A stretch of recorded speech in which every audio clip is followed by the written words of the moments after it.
जितने भी पितृपक्ष के दौरान रिचुअल्स किए जाते हैं या फिर जो भी एनर्जी फॉर्म में हम उन्हें ट्रांसफर कर रहे हैं, कौन कौन आता है? जैसे मान लीजिए कि फादर नहीं है तो सिर्फ फादर आते हैं या उनके 4 फादर्स भी आपके पास आते हैं? कितनी पीढ़ी के लोग आपके पास आते हैं? जितनों से आप कनेक्टेड हैं। अच्छा, जिस चीज को हम एनर्जी देते हैं वही होती है, क्योंकि हम अपने सिर्फ ग्रैंडफादर का नाम जानते हैं, अपने और फादर वो का भी जानते हैं, नाम उससे जानते पीछे- हैं। बहुत सारे लोग जॉइंट फैमिली में नहीं रहे, बिल्कुल जैसे कि मैं जी। हम नहीं रहे। Father was in the forces, तो हम नहीं रह पाए। तो आप कितने कनेक्टेड हैं? क्या आपने अपनी नानी से स्टोरी सुनी? क्या आपने अपनी दादी की गोदी में खेला? आप किससे कितने कनेक्टेड हैं, डिपेंडिंग ऑन वही लोग आपके पास आएंगे। लेकिन जो लोग कनेक्टेड नहीं हैं लेकिन कनेक्टेड होना चाहते हैं, उनको ज़रूर ये आभास हो सकता है। तो इसमें मैं लोगों को ये कहूँगी कि आप अपने जी, ये एक ऐसा टाइम है तुषार जिसमें आप एक्सप्लोर कर सकते हैं। हमें कितना कुछ नहीं मालूम अपनी फैमिलीज के बारे में, तो आप अपने एल्डर्स को लेके बैठ जाइए इस टाइम पे और पूछिए कि फिर वो कैसी थी, वो कैसी थी। वो आपको बहुत खुशी से स्टोरी सुनाएंगे, क्योंकि उनको भी कोई चाहिए स्टोरी सुनाने के लिए। आप उनसे पूछिए फिर उनके कैसे ट्रेड्स थे, क्या उनको बहुत गुस्सा आता था। आप देखेंगे कि आप अपने फादर और मदर दोनों साइड की एनर्जी लेके पैदा हुए हैं। अगर आपकी मदर की साइड में कोई था जिसको बहुत गुस्सा आता था लेकिन खाना बनाने का बहुत शौक था, हो सकता है आपको लगे हाँ ये ट्रेड्स मेरे अंदर आए हैं। और फादर की तरफ से अगर आपको कोई लगे कि नहीं बिल्कुल देशभक्त थे, तो जैसे मेरे अभी भी रोंगटे खड़े हो जाते हैं जन गण मन होता है तो, मतलब बिल्कुल ही हो जाते हैं और आंखों से पानी निकलने लग जाता है। तो आई नो कि एक तरफ मेरी जो थी वो बहुत पेट्रियोटिक थी। मैं कहूंगी कि आप श्राद्ध को एंसेस्ट्रल नॉलेज के लिए, एंसेस्ट्रल पूल ऑफ नॉलेज के लिए यूज करें। अपने बच्चों को स्टोरी सुनाएं, अपने भाई बहन से डिस्कस करें, एंसेस्ट्रल कर्सेस के बारे में बात करें कि क्या हमारी फैमिली को ये तो नहीं है। और फिर लोग आपको अपना अपना पॉइंट ऑफ व्यू देंगे। किसी को कोई बुआ याद होगी, किसी को कोई चाची याद होगी, किसी को दादी की बहन याद होगी, किसी को कोई और याद होगा। तो जितना आप अपने बच्चों के लिए एक एंसेस्ट्रल एल्बम छोड़ सकते हैं, दैट वुड बी वंडरफुल। मेरी सब पेरेंट्स के से यही निवेदन है आप लोगों से कि एक एंसेस्ट्रल एल्बम क्रिएट करें। जितनी भी आपके पास पिक्चर्स हैं उन पिक्चर्स को लगाएं। जितने लोगों के बारे में आपको जो भी याद है वो इन्फॉर्मेशन छोड़ें, चाहे आपको उनका नाम मालूम था, नहीं मालूम था, उनको क्या कह के बुलाया जाता था। और जितने भी अभी आपके लिविंग रिलेटिव्स हैं जो थोड़े ओल्ड हैं, उनसे इन्फॉर्मेशन लें। आपको मालूम है एक बहुत इंटरेस्टिंग मैंने किया था श्राद्ध में, अपनी मदर की साइड से सारी रेसिपीज़ को एक रेसिपी बुक बना के लिखा था। ओके। तो मुझे पता है कि जब मैं वो अपनी बेटी को दूंगी या वो अपने बच्चों को देगी या मैं अपने बेटे को दूंगी, तो एक ट्रेडिशन चला आएगा, ट्रेडिशन एनर्जी। हाँ, आप अपने नॉलेज को ट्रांसफर कर रहे हैं, पीढ़ी दर पीढ़ी आगे बढ़ा रहे हैं। बिल्कुल। और ये जो स्पिरिचुअल नुस्खे होते हैं, घर के आगे रंगोली बनाना, चावल के आटे से ये सब बनाना, ये हमारी दादी नानी करते थे। और हर एक का एक वो होता था, हम सोचते थे अरे फिर बैठ गई ये करने के लिए। लेकिन हर नक्षत्र के हिसाब से अलग रंगोली बनती थी। अभी ये सब नॉलेज चली गई है ना। अभी भी आप चैनल्स देखेंगे दादी माँ के नुस्खे, बिल्कुल। तो क्योंकि वो किसी ने बना दिया, we should have gratitude for that. एक बहुत छोटी सी बात बताता हूँ कि ये दीवारों पर कई बार आप लिखा हुआ देखते हैं कि 112 साल की बुढ़िया की घुट्टी जो बच्चों को बचपन में पिलाई जाती है, बेसिकली वो एक ऐसा फॉर्मूला था जो वो दादी नानी के पास ही था केवल। तो वो नॉलेज भी हम ट्रांसफर कर सकते हैं, वो करना चाहिए। लोग ट्रेडिशनल साड़ीज होती हैं उनके पास, उनके पेरेंट्स की। उस दिन मैं देख रही थी कि लोग कह रहे हैं हम इसकी रजाई बनवा लें। क्यों बनवा लें? अगर आपकी बेटी नहीं पहनेगी इतनी हैवी साड़ी, फिर भी it is an ancestral heirloom. आप उसको रख सकते हैं। हम सबके पास अगर यादें भी ना रहें तो हमारे से बड़ा मशीन कोई नहीं है। एग्जैक्टली। अच्छा, आपने बहुत अच्छी बात की। तो मैं यहाँ पर एक पॉइंट पर आता हूँ। आज की जो नई जनरेशन है, या मैं बोलूं कि जो नए बच्चे अभी बड़े हो रहे हैं, हम लोग बहुत ज़्यादा कट ऑफ करते हैं उन चीज़ों से। जैसे कि हम कहते हैं श्राद्ध या तर्पण हो रहा है, अरे बच्चों के मतलब की चीज़ नहीं है, आप मत जानो।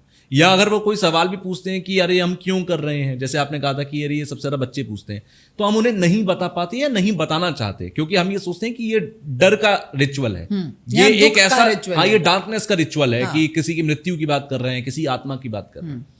कहीं ना कहीं हम बच्चों को वो नॉलेज दे ही नहीं रहे, और जब वो बड़े होते हैं तो आज के इस दौर के अंदर इतना कंपटीशन है कि वो ध्यान दे भी नहीं पाते। कहीं ना कहीं हम अपने रूट से उनको कट ऑफ कर रहे हैं।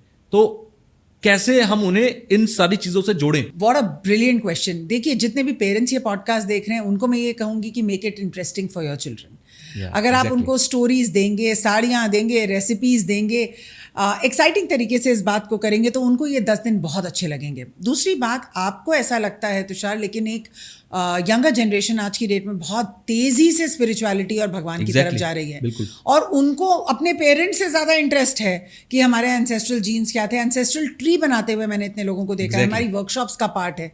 वर्कशॉप से मुझे याद आया कि हमारी ये श्राद्ध के पीरियड में 10 दिन की ऑनलाइन व्हाट्सएप वर्कशॉप भी चलेगी, तो उसमें भी हम ऐसे ही रिचुअल्स बताएंगे जो कि ज़्यादा रिचुअल्स नहीं है, लेकिन तो बच्चों को ना इन्वॉल्व करना पेरेंट्स की गलती है। Death is not a topic of darkness, death is a reality. Exactly. जितना हम इससे भागेंगे उतना ही जब हमें कुछ होगा तो हमारे बच्चे उसको एक्सेप्ट नहीं कर पाएंगे। हमें ये बताना है कि this is not about death, this is about Joy. जब वो आए, उन्होंने इस दुनिया पे क्या इम्पैक्ट छोड़ा। मेरा एक फ्रेंड था जो कहता था मैं जॉय सभा करूंगा, जब मैं मरूं तो मेरे लिए एक जॉय सभा करना, राइट? बड़े ही सालों के बाद मुझे याद आ गया, तो उसने कहा कि मैं जॉय सभा करूंगा, राइट? क्योंकि जब हम आते हैं अपनी फैमिली को, अपने फ्रेंड्स को, इस दुनिया को इम्पैक्ट करते हैं, तो शायद हमारा पॉडकास्ट भी शायद कुछ लोगों को इम्पैक्ट करेगा, तो हम कुछ छाप छोड़ के जा रहे हैं। तो जब हम जाएंगे, लोगों को, हमारे बच्चों को हमारे बारे में ये कहना चाहिए कि देखिए ये आए, इन्होंने ऐसे ऐसे काम किए, ये ऐसे स्पिरिचुअलिटी से जुड़े हुए थे, ऐसे इन्होंने लाइट वो की। तो पेरेंट्स का काम है बच्चों को जोड़ना अपने रूट्स के साथ। बिल्कुल। बच्चे जो रूट्स के साथ नहीं जुड़े वो बहुत ज़्यादा अनग्राउंडेड होंगे और गलत आदतों में जाएंगे। और आजकल nuclear family is a reality which is not bad. ज़रूरी नहीं है कि आपको साथ ही रहना है टू हैव दैट, बट क्या ये हमारी रिस्पॉन्सिबिलिटी नहीं है कि हम उनको बताएं कि हम कहाँ से आए थे, राइट? तो ये 10 दिन क्यों ना हर पेरेंट अपने बच्चों के साथ ओवर अ फ़ोन कॉल या बैठ के नॉर्मल तरीके से एंसेस्टर्स की बातें करें, अपनी अपनी एल्बम्स निकालें हम सब, और ज़रूर देखें कि क्या था, अपने बचपन को भी देखें, अपनी नानी दादी को देखें, जो लोग नहीं रहे उनके बारे में बात करें।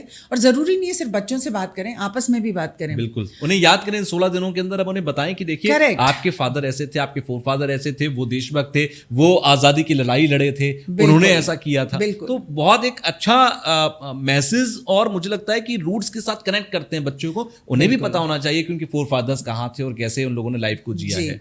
और जितने भी लोग अकेले रहते हैं ना, तो शायद मैं बहुत सारी लेडीज को जानती हूँ जो सिंगल हैं, पेट्स के साथ रहती हैं, उनके साथ कोई नहीं है। मैं ये कहना चाहती हूँ कि आपके साथ एनर्जेटिकली आपके एंसेस्टर्स हैं। बिल्कुल। आपके भाई, आपके पेरेंट्स, आपके मामा, आपके चाचा आपके पीछे खड़े हैं। सोचिए, मेरे को रोंगटे खड़े हो रहे हैं, सोचिए अगर हमारे पीछे इतने सारे लोग खड़े होते तो हम कैसे डिसीजंस लेते लाइफ के, बहुत बढ़ के लाइफ को फेस करते, स्ट्रॉन्ग फील करते। लेकिन आज हम कैसे फील करते हैं? Depression. Why? Because we are feeling alone. जोड़ें, और अगर आप स्पिरिट में उनको जोड़ें, आप उनको याद करें। और तुषार, पिछली जो जनरेशन थी, at least that's what I think, हमारे पेरेंट्स के भी जो पेरेंट्स थे वो बहुत करेजियस थी। पाकिस्तान का ये सब हुआ था उस टाइम पे, तो उन्होंने जब यहाँ पे आके जिंदगी स्क्रैच से शुरू करी, सोचिए क्या करेज रही होगी कि इतने बच्चे भी पाल लिए, बिना शिकन आए सब कुछ किया, और आज उनकी 3rd जनरेशन बहुत रिच है, और कुछ लोग पॉडकास्ट भी देख रहे हैं। तो आप उस करेज को टैप क्यों नहीं करते? हम इतनी जल्दी हिम्मत हार देते हैं, अपने घुटने टेक देते हैं, लेकिन उन्होंने तो नहीं टेके। उन्होंने टेके होते तो आज हम जिंदा नहीं होते। बिल्कुल। तो हम वो करेज के बारे में श्राद्ध में बात क्यों नहीं करते कि देखो अगर उनमें इतनी करेज थी तो हमारे में क्यों नहीं आ सकती? हम बच्चों को ये क्यों नहीं समझाते कि तुम उस इंसान की पोती हो या नाती हो, straighten your crown, become a queen. We have to give our children confidence.